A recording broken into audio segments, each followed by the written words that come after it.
चंदनाची तस्करी करणाऱ्या आरोपीस 5,70,000 रुपये किमतीच्या मुद्देमालासह ताब्यात. स्थानिक गुन्हे शाखा अहिल्यानगरची कारवाई.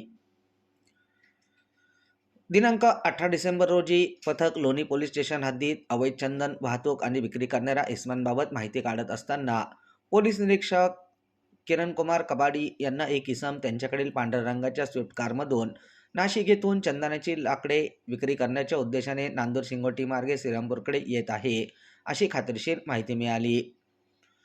त्यानुसार पथकाने तळेगाव ते लोणी रोडवर डॉक्टर APJ अब्दुल कलाम सेंटरच्या पुढे सापळा लावून थांबले असताना तळेगावकडून लोणीकडे रोडने एका पांढऱ्या रंगाची स्विफ्ट कार येताना दिसून आली. तेव्हा पथकाने सदर वाहनास इशारा करून थांबवून पोलिसांची ओळख सांगून वाहनातील इसमास त्यांचे नावगाव विचारले असता हनुमंत भीमा मोरे असे असल्याचे सांगितले.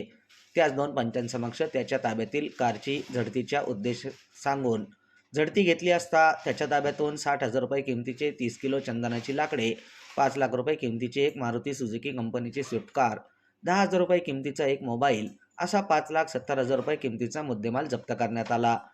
त्यात चंदनाची लाकडे कुठून आणली याबाबत विचारले असता त्याने चंदनाची लाकडे उत्तम नारायण पवार यांच्याकडून विक्री करण्यासाठी आणली असल्याचे सांगितले.